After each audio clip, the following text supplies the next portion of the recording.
Hello everyone. अभी हम discuss करने वाले हैं 2022 में जो 6 सेमेस्टर इलेक्ट्रिकल का जो पेपर हुआ है जिसका नाम है इलेक्ट्रिक ट्रैक्शन 2। तो देखिए क्वेश्चन है आपका 2022 के इवेंट का इलेक्ट्रिक ट्रैक्शन 2 का क्वेश्चन है। और इस वीडियो में हम कोशिश करेंगे कि आपका कि जो ऑब्जेक्टिव क्वेश्चन पूछा है उसका ऑप्शन आपको राइट ऑप्शन बताने का, साथ ही साथ कुछ कंसेप्ट अगर होगा तो वो कंसेप्ट भी हम आपको डिस्कस करेंगे। तो चलिए इस वीडियो में हम लोग शुरू करते हैं। 2022 जो एग्ज़ाम हुआ है इवेंट 6 सेमेस्टर का, उसमें पूछे गए सारे 20 ऑब्जेक्टिव क्वेश्चन है, सारे 1 बाय 1 करके हम लोग डिस्कस करेंगे। ये जो 20 ऑब्जेक्टिव पूछा है इसमें से लगभग 18 ऑब्जेक्टिव जो है, लगभग नहीं कंप्लीट 18 ऑब्जेक्टिव हमारे, अगर आप नोट्स सही से पढ़े होंगे तो 18 ऑब्जेक्टिव आपको बनेगा। 2 ऑब्जेक्टिव हम मानते हैं कि नहीं बना होगा आपसे, बट 18 ऑब्जेक्टिव आपका बिल्कुल सही बनेगा अगर आप नोट्स को रिवाइज करके अच्छे से गए होंगे तो। चलिए जो भी है, अभी हम राइट आंसर को एक्सप्लेन कर रहे हैं, आप इससे अपना क्रॉस चेक कर लीजिएगा। तो देखिए पहला क्वेश्चन क्या कह रहा है ऑब्जेक्टिव का। पहला क्वेश्चन है आपका, a locomotive for Indian railways has been designed at WAM in this A indicates. तो ये जो क्वेश्चन है, क्वेश्चन नंबर 1, ये हम लोग का पहला यूनिट जो नोमेनक्लेचर है इंडियन रेलवे का, उससे रिलेटेड ये क्वेश्चन है। हम आपको क्लास में जब पढ़ाए थे तब भी हम आपको बोले थे कि नोमेनक्लेचर से 2 ऑब्जेक्टिव से 3 ऑब्जेक्टिव हर एक साल रहता है, और इस बार भी आपको ये देखने को मिलेगा। अभी 20 क्वेश्चन जब डिस्कस करेंगे तो देखिएगा नोमेनक्लेचर से मिनिमम 2 से 3 क्वेश्चन आपको देखने का मिलेगा, और उसमें से 5 पॉइंट नोमेनक्लेचर जो हम पढ़ाएं आपको क्लास में, उसी से ये क्वेश्चन है। पूछ रहा है इसमें दूसरा जो लेटर है ए, पहला लेटर W है, दूसरा ए है, तीसरा M है। तो दूसरा लेटर ए जो है, उस लेटर ए का मतलब क्या होता है? तो हम आपको बताए हैं नोमेनक्लेचर में पहला लेटर हमेशा किसको बताता है? गेज को बताता है। दूसरा लेटर हमेशा किसको बताता है? पावर सप्लाई को बताता है। तीसरा हमेशा किसको बताता है? लोड को बताता है, किस टाइप का लोड है आपका, किस टाइप का लोड को केयर करेगा। तो दूसरा लेटर क्या बता रहा है? सोर्स माने सप्लाई को बता रहा है किस टाइप का। तो ए मतलब होता है आपका क्या, किस टाइप का supply? This the locomotive is for AC supply. A मतलब हुआ यहाँ AC सप्लाई। तो राइट आंसर क्या हो जाएगा इसका? राइट आंसर हो जाएगा इसका आपका AC सप्लाई। राइट आंसर हो जाएगा AC सप्लाई। तो हम लोग का राइट आंसर हो जाएगा D। राइट आंसर क्या हो जाएगा? D। तो चलिए इसमें राइट आंसर वैसे हम टिक कर देते हैं, आप लोग समझ ही रहे हैं इसका राइट आंसर क्या हो जाएगा? D। Right answer D। The locomotive is for AC supply. Clear है? नोमेनक्लेचर से पहला क्वेश्चन हो गया। दूसरा क्वेश्चन हम लोग का है,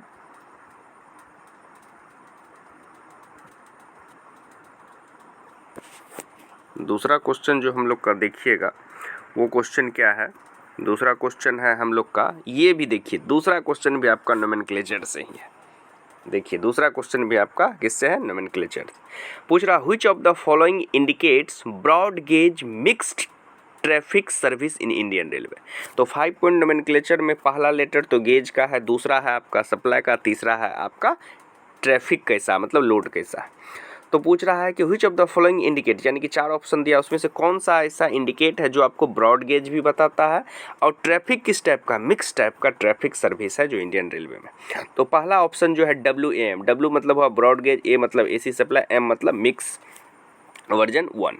दूसरा ऑप्शन है WAG, तो broad gauge AC supply goods हो गया। तीसरा है WAU, broad gauge AC memo हो गया, और तीसरा नन ऑफ दिस। तो राइट आंसर क्या हो जाएगा इसका सर? तो इसका राइट आंसर होगा WAM, broad gauge AC mixed supply. Mixed traffic हो गया, मिक्स्ड ट्रैफिक हो गया। ठीक है, तो ऑप्शन ए राइट हो जाएगा। तो चलिए 2 क्वेश्चन हम देखें, दोनों क्वेश्चन कहाँ से? आपका पहला यूनिट नोमेनक्लेचर से। चलिए तीसरा क्वेश्चन हम लोग देखते हैं। तीसरा क्वेश्चन भी आपका नोमेनक्लेचर से है। ये तो गजब हो गया, लगातार 3 क्वेश्चन आपके नोमेनक्लेचर से आ गया। तीसरा क्या पूछ रहा है, which of the following indicates EMU services in Indian railway, यानी कि अल्टरनेटिंग करंट से चलने वाले इलेक्ट्रिक मल्टीपल यूनिट जो है, EMU का फुल फॉर्म होता है इलेक्ट्रिक मल्टीपल यूनिट, यानी कि इसमें 2-3 इंजन लगे रहते हैं, सबसे आगे, बीच में और पीछे। तो मल्टीपल मतलब एक से ज़्यादा इंजन लगा हुआ रहता है। इंजन आपको दिखेगा तो नहीं, मतलब उसका सेटअप रहता है। पेंटोग्राफ आपको 3 दिखेगा, एक आगे पेंटोग्राफ, एक पीछे और एक बीच में पेंटोग्राफ दिखेगा, मतलब 3 जगह सोर्स ऑफ सप्लाई हम लोग देते हैं, इसलिए इसको EMU बोलते हैं, इलेक्ट्रिक मल्टीपल यूनिट। तो कहता है इसमें कौन सा इंडिकेट कर रहा है नोमेनक्लेचर के आधार पे, तो WAU1 है पहला, दूसरा है UAM1, तीसरा है YAM1, चौथा है WG1। हम तो चारों पॉइंट को एक्सप्लेन कर देते हैं जो आपको आने वाले नेक्स्ट जब एग्ज़ाम होगा आपका अगले सेमेस्टर का, तो उसमें आपको है। WAU1 मतलब हुआ broad gauge AC electric memo. UAM मतलब हुआ, यू तो वैसे हम लोग नहीं यूज करते हैं, हम लोग यूज करते हैं मेनली WYM यूज करते हैं, ये 3 ज़्यादा यूज करते हैं।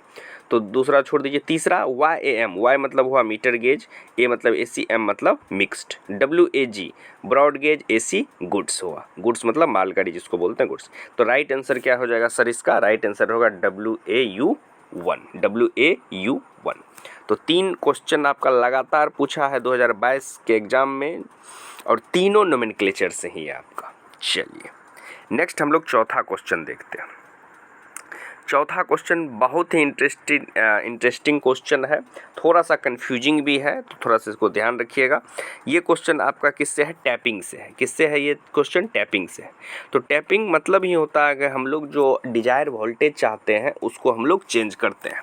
तो नॉर्मल जो हम लोग का ट्रांसफार्मर है उसमें हम लोग टैपिंग कहाँ करते हैं, सेकेंडरी में करते हैं, मतलब आउटपुट में। बट यहाँ इलेक्ट्रिक ट्रैक्शन में जो टैपिंग करते हैं ट्रांसफार्मर में, हम लोग इनपुट में ही टैपिंग करते हैं। तो यहाँ लिखा है in low voltage tap changing method, कहता है अगर low voltage tap changing method है, small number of tapping point brought out to external terminal because of. तो लो वोल्टेज टैपिंग में हम लोग जो टैपिंग निकालते हैं तो उसमें नंबर ऑफ पॉइंट जो है टैपिंग पॉइंट, वो हम लोग क्या करते हैं, स्मॉल निकालते हैं। क्यों, क्योंकि फाइनली हम लोग को ऑप्शन के आधार पर अगर देखिएगा तो क्या उसका उद्देश्य है। तो पहला लिखा है this gives rise to large voltage steps with less smooth acceleration, this gives rise to less voltage steps with less smooth acceleration, this gives rise to large voltage steps with better smooth acceleration, this gives rise to less voltage steps with better smooth. तो option B और D same option है, तो या तो आप B को, मेरे हिसाब से इसको एक बार क्रॉस चेक आप लोग कर सकते हैं दूसरे जगह से भी, तो बी और डी दोनों ऑप्शन सेम है, तो आप बी ऑप्शन टिक कीजिए या डी कीजिए, दोनों लगभग सही ही होना चाहिए मेरे हिसाब से। हो सकता है कि आप लोग दूसरे जगह कहीं चेक कीजिएगा तो हो सकता है ये चेंज भी हो, बट हम जो देखे हैं, हम जो मैंने अनुभव किए हैं, या जो हमारे पास जो नॉलेज है उसके आधार पर हम बोलेंगे कि ये जो होता है मेनली लेस वोल्टेज को स्टेप डाउन करता है with smooth acceleration, with less smooth acceleration, better smooth acceleration, यानी कि डी ऑप्शन। बी ऑप्शन में लेस है और डी में बेटर है, तो बेटर एक्सेलरेशन करता है, यानी कि इसका राइट आंसर हो जाएगा डी। इसका राइट आंसर हो जाएगा डी, राइट आंसर हो जाएगा डी। तो चौथा का राइट आंसर डी हो जाएगा। चलिए 4 क्वेश्चन ये किससे आ गया, टैपिंग से आ गया। 5वां क्वेश्चन अगर आप देखिएगा, 5वां क्वेश्चन क्या है, ये बहुत अच्छा क्वेश्चन है, ये हमारे मेंटेनेंस से है। किससे है ये, हमारा मेंटेनेंस से है। क्या है क्वेश्चन, एक बार गौर से पढ़िए क्वेश्चन को। तो देखिए क्वेश्चन क्या कह रहा है, क्वेश्चन क्या कह रहा है, एज पर maintenance schedule in Indian railways annual expenses मतलब पूरा एक साल में जो खर्च आता है मेंटेनेंस पे, मेंटेनेंस का शेड्यूल जो इंडियन रेलवे में करते हैं और एक साल पे जितना खर्च आता है वो कितना परसेंट आता है। तो लगभग 11% इंडियन रेलवे में 1 ईयर का एनुअल एक्सपेंसेस आता है, लगभग 11% जो है 1 ईयर का एनुअल एक्सपेंसेस आता है मेंटेनेंस शेड्यूल करने में इंडियन रेलवे का। ठीक है, तो ये भी आपका ऑप्शन क्वेश्चन अच्छा है जो आपके नोट से ही आया है। 6 नंबर का क्वेश्चन देखिए, 6 नंबर का क्वेश्चन क्या पूछ रहा है, as per policy of obsolescence. Policy of obsolescence topic हम पढ़ाए थे, तो policy of obsolescence for locomotive the adverse minimum of the current best alternative is called defender. ये डिफिनेशन है, ठीक है, ये क्या है, डिफिनेशन है, डिफेंडर। तो ये अगर डिफिनेशन आप पढ़े होंगे वन लाइनर में हम लिखाए थे, तो डिफेंडर इसको हम लोग बोलते हैं। तो छठा का आंसर क्या हो गया, बी। सातवां का आंसर अगर देखिएगा, सातवां भी बहुत अच्छा क्वेश्चन है, ये भी मेंटेनेंस है, ठीक है, मेंटेनेंस से है सातवां क्वेश्चन। सातवां क्वेश्चन अगर देखिएगा तो सातवां क्वेश्चन क्या कर रहा है, which of the following maintenance involve rectification of defects by making temporary repair by which it gets going on. मतलब इसका जो ऑप्शन देखिएगा तो ऑप्शन है पहला रनिंग रिपेयर, दूसरा है ट्रबल शूटिंग, तीसरा है प्रिवेंटिव मेंटेनेंस, चौथा है नन ऑफ दिस। तो कहता है कि कौन सा नीचे लिखे हुए चारों में से मेंटेनेंस इन्वॉल्व होता है rectification of defect making temporary repair by which get going on. क्या है, गेट गोइंग ऑन। तो हम लोग ट्रबल शूटिंग जो टॉपिक पढ़ाए थे, ट्रबल शूटिंग में हम लोग क्या करते हैं कि टेम्परेरी रिपेयर करते हैं, जिसको हम एक फ्रेज में बोलते हैं, फ्रेजल वर्ड है, फ्रेज है, गेट गोइंग ऑन। मतलब हम लोग टेम्परेरी ट्रबल शूटिंग करते हैं और फिर एट इंस्टेंट हम लोगों को रनिंग में लाते हैं, इसलिए इसमें वर्ड हम लोग एक फ्रेज यूज किए, गेट गोइंग ऑन।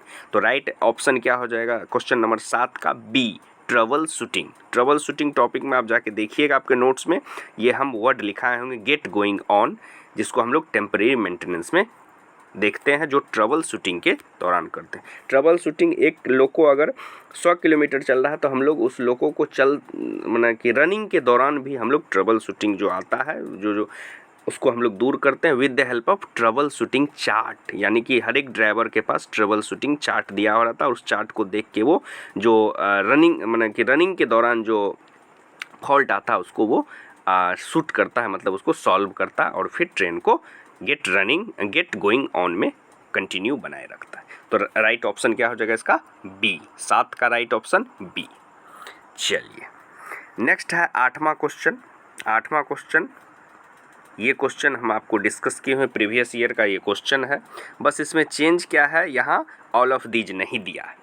तो क्या है क्वेश्चन, एक बार पढ़ते हैं 8 नंबर का। What is the frequency and scheduled period of complete inspection of Indian railways.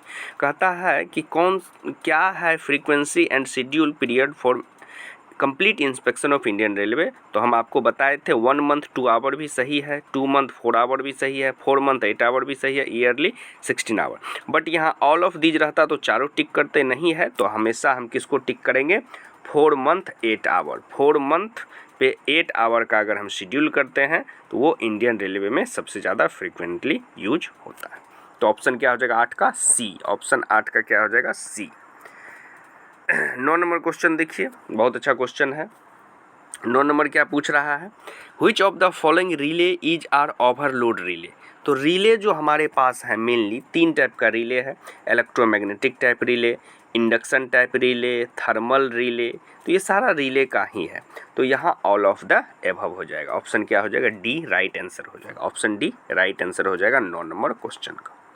ठीक है, इसके बाद हम लोग का 10वां क्वेश्चन है। 10वां क्वेश्चन क्या है sir, protection from over voltage and under voltage of electric locomotive the release used for. तो रिलेज कौन सा यूज करते हैं, तो पहला ऑप्शन है मोटर प्रोटेक्शन में यूज करते हैं, transformer protection, traction line protection. तो यहाँ अकॉर्डिंग टू हमारे हिसाब से ऑल ऑफ द एबव होगा, मतलब तीनों में हम लोग ओवर वोल्टेज और अंडर वोल्टेज प्रोटेक्शन यूज करते हैं। ठीक है, motor protection, transformer protection, traction line protection, तो तीनों में हम लोग ओवर वोल्टेज और अंडर वोल्टेज देखते हैं। ठीक है, मेरे हिसाब से डी होगा। और कहीं कहीं इसमें ए भी हम लोग देखते हैं, मोटर प्रोटेक्शन में हम लोग अंडर वोल्टेज और ओवर वोल्टेज को देखते हैं। तो ए किसी किसी बुक में है, बट मेरे हिसाब से ये तीनों में होगा। तो इसको एक बार आप लोग क्रॉस चेक कर लीजिएगा। चलिए, इसके बाद नेक्स्ट हम लोग का है 11वां क्वेश्चन है। 11वां क्वेश्चन ये बार बार हम आप लोग को पढ़ाए हैं प्रोटेक्शन ऑफ ट्रांसफार्मर में, कि Buchholz relay are used on, Buchholz relay हमेशा कहाँ यूज करते हैं, तो सबसे पहला चीज़ है Buchholz relay always used for oil immersed transformer. Buchholz relay हम लोग वहीं यूज करेंगे जहाँ ट्रांसफार्मर में हम लोग ऑयल यूज करेंगे, तेल हम लोग यूज करेंगे, नेफ्थलीन या पैराफिन का ट्रांसफार्मर ऑयल यूज करेंगे। ट्रांसफार्मर के टैंक के अंदर जो ट्रांसफार्मर में क्या करेगा, कूलिंग भी प्रोवाइड करेगा वाइंडिंग को, और इंसुलेशन भी प्राइमरी और सेकेंडरी के बीच प्रोवाइड करेगा। और ट्रांसफार्मर के अंदर जो ट्रांसफार्मर ऑयल रहता है वो जब फॉल्ट होने के कारण, कौन सा फॉल्ट, इनसिफिशिएंट फॉल्ट, जिसको हम लोग स्लो मूविंग फॉल्ट कहते हैं, जो ट्रांसफार्मर के अंदर होता है, उस फॉल्ट के कारण जब ट्रांसफार्मर का ऑयल जो है डिकम्पोज होता है और गैस का फॉर्मेशन करता है, और उस गैस के कारण हम लोग का रिले क्या होता है, कमांड बनाता है, स्लो मूविंग फॉल्ट होता है। तो वो जो, इसलिए हम लोग बुकुल्स रिले को गैस एक्टिवेटेड रिले भी बोलते हैं। कैसा रिले बोलते हैं, Buchholz relay is a gas activated relay, यानी गैस का फॉर्मेशन होता और उसके कारण रिले पहले ट्रिपिंग पहले एनाउंसिएशन देता है, इसके बाद फिर ट्रिप कराता है। तो यहाँ ऑप्शन पूछा बुकुल्स रिले आर यूज्ड ऑन, कहाँ यूज करते हैं, एयर कूल ट्रांसफार्मर में, इंस्ट्रूमेंट ट्रांसफार्मर में, डिस्ट्रीब्यूशन ट्रांसफार्मर में, या oil emerge power transformer of rating above 500 kVA, kilo volt ampere. तो हमेशा ऑयल इमर्ज ट्रांसफार्मर में ही हम लोग बुकुल्स रिले का यूज करते हैं। तो राइट ऑप्शन हो जाएगा डी, राइट ऑप्शन क्या हो जाएगा, डी। तो चलिए 11 हो गया। 12वां क्वेश्चन देखिए क्या है, 12वां क्वेश्चन क्या है आपका, तो 12वां क्वेश्चन है आपका, 12वां क्वेश्चन क्या पूछ रहा है आपका, तो 12वां क्वेश्चन पूछ रहा है आपका, 12वां क्वेश्चन पूछ रहा है the over voltage surges in traction system में be caused by. Over voltage अगर होता है मतलब रेटेड से ज़्यादा वोल्टेज होता है ड्यू टू सर्जेज, सर्जेज मतलब आपका एकाएक सिस्टम में वोल्टेज बढ़ जाना जो रेटेड से बहुत ज़्यादा हो, वो क्यों होगा या उसका क्या कारण है। तो पहला तो ऑप्शन बिल्कुल सही है, लाइटनिंग के कारण होगा, दूसरा है रिजोनेंस, तीसरा है स्विचिंग। तो यहाँ ऑप्शन हो जाएगा आपका, तीनों ऑप्शन सही हो जाएगा, यानी all of the above. Lightning के कारण भी हम लोग का वोल्टेज जो है एकाएक सर्ज हो जाता है, बहुत ज़्यादा बढ़ जाता है, रिजोनेंस के कारण भी बढ़ जाता है, और स्विचिंग के कारण, स्विच ऑन ऑफ करते हैं बहुत फ्रिक्वेंटली करेंगे तो भी वोल्टेज हम लोग का सिस्टम का बढ़ जाएगा। तो all of the above 12 number का राइट आंसर होगा। चलिए ठीक है, इसके बाद नेक्स्ट हम लोग का जो ऑप्शन है, नेक्स्ट जो क्वेश्चन है हम लोग का, नेक्स्ट क्वेश्चन है हम लोग का 13 नंबर क्वेश्चन। 13 नंबर देखिए, वाह ये भी बहुत अच्छा क्वेश्चन है। क्या है क्वेश्चन 13 नंबर का सर, कहता है the protection against direct lightning, कौन सा, direct lightning stroke and high voltage step, कौन सा, high voltage step wave is provided by. तो हमेशा डायरेक्ट लाइटनिंग और हाई वोल्टेज स्टेप्स वेव को हम लोग प्रोटेक्ट करते हैं, लाइटनिंग अरेस्टर लगाते हैं और ग्राउंड वायर का यूज करते हैं, दोनों। बहुत जगह देखिएगा लाइटनिंग अरेस्टर हम लोग, जैसे ट्रांसफार्मर हो गया, बस बार हुआ लाइटनिंग अरेस्टर, बट हम लोग अगर ट्रांसमिशन लाइन में देखिएगा तो वहाँ लाइटनिंग अरेस्टर नहीं लगाते, वहाँ क्या करते हैं, ट्रांसपोल के सबसे ऊपर में ग्राउंड वायर का हम लोग यूज करते हैं। तो यहाँ पूछ रहा है कि the protection against direct lightning stroke and high voltage steps wave is provided by. तो लाइटनिंग अरेस्टर यूज करते हैं ट्रांसफार्मर वगैरह के केस में, और ट्रांसमिशन लाइन के केस में ग्राउंड वायर। तो lightning arrester and ground wire both are considerable. तो ऑप्शन सी राइट हो जाएगा 13 नंबर क्वेश्चन का आंसर। चलिए ठीक है, 13 का हो गया। इसके बाद 14th नंबर का क्वेश्चन देखिए आपका क्या है, तो 14th नंबर का रहा है the synchronous speed of a linear induction motor does not depends on. अब आपका चौथा यूनिट जो है LIM, लीनियर इलेक्ट्रिक मोटर जो टेक्निक है, LIM टेक्निक, उससे अब क्वेश्चन आपका, इससे भी 3 से 4 ऑब्जेक्टिव हर एक साल रहता है, और इस साल भी अगर हम देखिएगा आगे हम डिस्कस कर रहे हैं, लगभग 3 से 4 ऑब्जेक्टिव आपको देखने को मिलेगा। तो चलिए 14th नंबर क्वेश्चन देखते हैं, the synchronous speed of a linear induction motor doesn't depend on, does not किस पे डिपेंड नहीं करता है, तो ये राइट ऑप्शन हो जाएगा इसका width of the pole pitch. Width of the pole pitch पे इससे कोई मतलब नहीं है कि लीनियर इंडक्शन मोटर का सिंक्रोनस स्पीड कितना होगा। तो राइट ऑप्शन हो जाएगा A, width of the pole pitch. चलिए ये हो गया आपका। इसके बाद हमारा 15th नंबर क्वेश्चन है, 15th नंबर क्वेश्चन है, ये भी देखिए इंडक्शन मोटर से, ये भी आपका इंडक्शन मोटर से है, लीनियर इंडक्शन LIM से है। In case of LIM linear induction motor for movement of conductor the movement of the field is, तो कैसा होगा, field movement of the field rectilinear. Right option क्या हो जाएगा, C rectilinear, rectilinear movement of field होगा। तो 15वां question का option हो गया सी राइट ऑप्शन। इसके बाद हम लोग का है 16 नंबर क्वेश्चन। ये तो सिंपल है, ये भी LIM से। देखिए लगातार 3 क्वेश्चन LIM से भी हो गया, लीनियर इलेक्ट्रिक मोटर से भी लगातार 3 क्वेश्चन हो गया। और linear induction motor consist of field system having dot dot dot distributed winding placed in slot 3 phase. Right option हो जाएगा ए, 3 फेज हम लोग डिस्ट्रीब्यूटेड, मतलब RYB, फिर आगे लिखा रहता, फिर आगे R-Y-B। तो इस तरह हम लोग RYB तीनों को हम लोग स्लॉट में डिस्ट्रीब्यूटेड वाइंडिंग करते हैं। तो 16 का राइट आंसर क्या हो जाएगा? 16 का राइट आंसर हो जाएगा आपका ए। 16 का राइट आंसर हो जाएगा ए। 16 का राइट आंसर ए। चलिए 16 हो गया। 17वां क्वेश्चन देखिए आपका क्या है। ये आपका देखिए लगातार 4 क्वेश्चन LIM से हो गया, लगातार 4 ऑब्जेक्टिव LIM से हो गया। चौथा ऑब्जेक्टिव क्या है, यानी कि 17वां क्वेश्चन क्या है? For operating large distance in linear induction motor.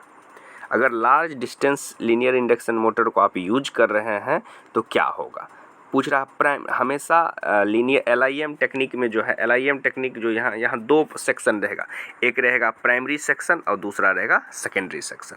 ठीक है, प्राइमरी और सेकेंडरी। तो यही प्राइमरी और सेकेंडरी के बारे में पूछ रहा है। लीनियर इंडक्शन मोटर का क्या कंसेप्ट है, इसमें हम लोग लीनियर मोशन का बात, एक रेखीय गति का बात करते, चाल करते। एक आपका प्राइमरी हो गया ये, दूसरा ये सेकेंडरी हो गया, दोनों के बीच एयर गैप रहता है, दोनों के बीच एयर गैप। और लीनियर लीनियर इंडक्शन मोटर का जो एयर गैप होता है प्राइमरी और सेकेंडरी में, वो नॉर्मल जो इंडक्शन मोटर होता है जिसको सर्कुलर हम लोग इंडक्शन मोटर बोलते हैं, उसके तुलना में ज़्यादा होता है, ज़्यादा एयर गैप होता है। ये हम लोग ऑब्जेक्टिव डिस्कस कर चुके हैं। ठीक है, तो यहाँ पूछ रहा है क्वेश्चन कि अगर लार्ज डिस्टेंस ऑपरेशन के लिए आप लीनियर इंडक्शन मोटर यूज करते हैं तो प्राइमरी और सेकेंडरी में क्या रिलेशन रहेगा? तो इसका राइट ऑप्शन हो जाएगा ए। राइट ऑप्शन क्या हो जाएगा? ए। 17 का राइट ऑप्शन, यानी कि primary is made shorter than secondary. Secondary के तुलना में प्राइमरी को जो है हम छोटा बनाते हैं, प्राइमरी को हमेशा छोटा शॉर्टर बनाते हैं सेकेंड रिस्पेक्ट टू सेकेंडरी। तो राइट ऑप्शन क्या हो जाएगा? 17 का ए। 17 का राइट ऑप्शन हो जाएगा ए। ठीक है, बहुत ही अच्छा क्वेश्चन है ये, बहुत ही अच्छा क्वेश्चन है। इसके बाद आपका है 18वां क्वेश्चन। 18वां क्वेश्चन देखिए क्या है, और देखिए 18वां क्वेश्चन भी आपका किससे ही है? LIM टे, यानी कि लगातार 5 ऑब्जेक्टिव हो गया LIM से, लगातार 5 ऑब्जेक्टिव हो गया LIM से। 18वां क्वेश्चन क्या पूछ रहा है? इन मैग्नेटिक लेविएशन, LIM में ही टेक्निक है मैग्नेटिक लेविएशन, उसी से है ये मैग्नेटिक लेविएशन बोल सकते हैं। ये LIM टेक्निक तो नहीं, मैग्नेटिक लेविएशन है, तो सेम ही है, इंडक्शन का प्रिंसिपल है इसमें भी। तो in magnetic levitation one set of magnet to repel and push the train up of the track and another set of magnet, यानी कि मैग्नेटिक लेविएशन जो टेक्निक है जिसको हम लोग व्हीललेस ट्रैक्शन भी बोलते हैं, इसमें 2 सेट ऑफ मैग्नेट होता है। तो एक सेट ऑफ मैग्नेट का क्या काम रहता है? 2 सेट मतलब अगर ये एक मैग्नेट का सेट है और दूसरा ये मैग्नेट का सेट है, ये नॉर्थ पोल है, ये साउथ पोल है, तो एक मैग्नेट का काम क्या है? पहला मैग्नेट का काम क्या है कि ये दूसरे मैग्नेट को रिपेल करेगा और ट्रेन का जो बॉडी है इसको ऊपर की तरफ पुल करेगा। ऊपर की तरफ क्या करेगा? पुल करना या पुश करके, ऊपर की तरफ पुश करके रखेगा। ठीक है, और दूसरा जो ये जो लोअर मैग्नेट है ये क्या करेगा? जब ये पुश हो गया सम डिस्टेंस ऊपर, अब इसको अहेड मतलब आगे की तरफ फोर्स करेगा और फिर मूवमेंट देगा, फोर्स करेगा फिर मूवमेंट। तो राइट ऑप्शन हो जाएगा move the elevated train ahead, यानी कि 18 का राइट ऑप्शन हो जाएगा क्या? बी। राइट ऑप्शन क्या हो जाएगा? बी। राइट ऑप्शन क्या हो जाएगा? बी। राइट ऑप्शन इसका क्या हो जाएगा? बी हो जाएगा। मतलब एक मैग्नेट का जो एक वाला सेक्शन है, एक वाला पार्ट जो है वो क्या करेगा? एक वाला पार्ट क्या करेगा? वो ऊपर की तरफ repel and push the train up of the track, track से ऊपर की तरफ पुश करके रखेगा, और दूसरा वाला अनदर सेट ऑफ मैग्नेट है वो मूव द एलिवेटेड ट्रेन, ऊपर जो उठा हुआ ट्रेन है ट्रैक से, उसको अहेड की तरफ फोर्स करेगा या मूव करेगा। तो 18 का राइट ऑप्शन हो जाएगा बी। राइट ऑप्शन हो जाएगा बी। चलिए, और हम लोग 19वां क्वेश्चन देखते हैं। ये भी हम लोग का मैग्नेटिक लेविएशन से है, यानी कि टोटल 4 2 6 क्वेश्चन हो गया आपका LIM प्लस मैग्नेटिक लेविएशन मिला के। क्या पूछ रहा है? In magnetic levitation system train propulsion and levitation required, यानी कि ट्रेन को हम लोग प्रोपेल्सन करते हैं और फिर लेविएशन जो करते हैं उसमें क्या रिक्वायरमेंट होता है? And deviation required. Moving part, non moving part, both A and B no. तो नॉन मूविंग पार्ट, इसमें नॉन मूविंग पार्ट का रिक्वायरमेंट हो, there have no any moving part. तो 19 का राइट ऑप्शन क्या हो जाएगा, B non moving part, non moving part हो जाएगा। तो ये हो गया 19 का राइट आंसर हो गया। और लास्ट आपका क्वेश्चन है 20 नंबर क्वेश्चन। कौन सा क्वेश्चन है, 20 नंबर क्वेश्चन। ये क्वेश्चन बहुत ही अच्छा क्वेश्चन है ये भी। इसमें क्या पूछ रहा है, which system has been implemented at a large number of stations on the offline system. कैसा सिस्टम है आपका, offline system, so that late running position of train can be ascertained. यानी कि ट्रेन का जो रनिंग पोजीशन है वो कैसे हम जानेंगे कि ट्रेन कहाँ अभी है, और रनिंग पोजीशन उसका एग्जैक्ट कैसे जान पाएंगे। तो ऑप्शन देखिए, 4 ऑप्शन दिया हुआ। पहला दिया हुआ इंटीग्रेटेड ट्रेन इंक्वायरी सिस्टम, दूसरा है नेशनल ट्रेन इंक्वायरी सिस्टम, तीसरा है पैसेंजर रिजर्वेशन सिस्टम और चौथा है पार्सल मैनेजमेंट सिस्टम। तो इसका राइट ऑप्शन हो जाएगा national train inquiry system, NTES। कौन सा क्या हो जाएगा, national train inquiry system, NTES। NTES system में हम लोग बहुत सारे स्टेशन को एक साथ ही रियल टाइम ऑपरेशन हम लोग देख पाते हैं कि ट्रेन कहाँ ट्रेवल कर रहा है, किस स्टेशन पे है, कितना डिस्टेंस पे है, कितना डिले है, या ऑन टाइम है, ऑफ टाइम माने डिले है, या कहीं रुका हुआ है। ये आपका रियल टाइम को इंडिकेट करता है नेशनल ट्रेन इंक्वायरी NTES के द्वारा हम लोग इसको पता करते हैं। तो लास्ट क्वेश्चन जो है 20 नंबर क्वेश्चन, इसका राइट आंसर क्या हो जाएगा, बी NTES बी। तो इस तरह हम लोग टोटल 20 क्वेश्चन डिस्कस किए जो आपका 2020 के इवेंट में पूछा गया था। और इस 20 क्वेश्चन में से 18 क्वेश्चन आपके नोट्स से, लगभग नोट्स से है, 1 से 2 क्वेश्चन, जैसे ये 20वां क्वेश्चन आपके नोट्स से नहीं है। लगभग 19 क्वेश्चन आपके लगभग नोट्स से है। अगर नोट्स को आप 5 बार 4 बार रिवाइज करके गए होंगे यूनिट 1 से यूनिट 5 तक, तो लगभग आपको 19 क्वेश्चन बनेगा। इसका हम गारंटी, फुल गारंटी लेते हैं, ठीक है। और इसमें से देख सकते हैं 3 से 4 क्वेश्चन आपका नोमेनक्लेचर से है, 5, 4, 2, 6 क्वेश्चन आपका चौथा यूनिट LIM प्लस लेविएशन से है। तो 6, 4, 10 क्वेश्चन तो आपका इसी से हो गया। इसके बाद मेंटेनेंस से आपका 3 क्वेश्चन है, 10, 3, 13 क्वेश्चन हो गया, 13, 14 क्वेश्चन है। इसके बाद प्रोटेक्शन से 3 क्वेश्चन है, 13, 3, 16 क्वेश्चन हो गया। और 1, 2 क्वेश्चन एक्स्ट्रा भी है बाहर से, जैसे ये 20वां क्वेश्चन बाहर से, तो 16, 1, 17, 18 क्वेश्चन। इस तरह से मतलब टोटल आपके सिलेबस से ही क्वेश्चन, एक भी क्वेश्चन आपके बाहर से नहीं, टोटल क्वेश्चन सिलेबस। तो अगर अच्छे से आप नोट्स पढ़ के गए होंगे, रिवाइज करके गए होंगे, तो आप 19 क्वेश्चन का हम गारंटी लेते हैं कि आपका ऑब्जेक्टिव सही होगा। एक ऑब्जेक्टिव आपका मे भी अगर नहीं पढ़ के गए होंगे तो नहीं बना होगा। तो चलिए, मेरा एक ही उद्देश्य था कि आप लोग को सारा जो 20 क्वेश्चन पूछा गया तो उसको हम डिस्कस किए, और इससे जो भी थोड़ा बहुत इसमें थ्योरी था वो भी हम बताने का कोशिश किए, और जो अगले सेमेस्टर में एग्ज़ाम देंगे उनको इससे हेल्प मिलेगा। तो चलिए, इसी विश्वास के साथ इस वीडियो को हम यहीं तक रखते हैं। और जो नए चैनल पे नए हैं तो ज़रूर चैनल को सब्सक्राइब कीजिए, और दोस्त को बताइए कि उसको भी हेल्प हो, उसका भी नॉलेज इंक्रीज करे इस वीडियो के थ्रू। तो चलिए, thank you everyone for watching this video, और इस चैनल पे आप लोग बने रहिए, आपको डेफिनेटली हेल्प मिलेगा आपके स्टडी से रिलेटेड। Thank you everyone.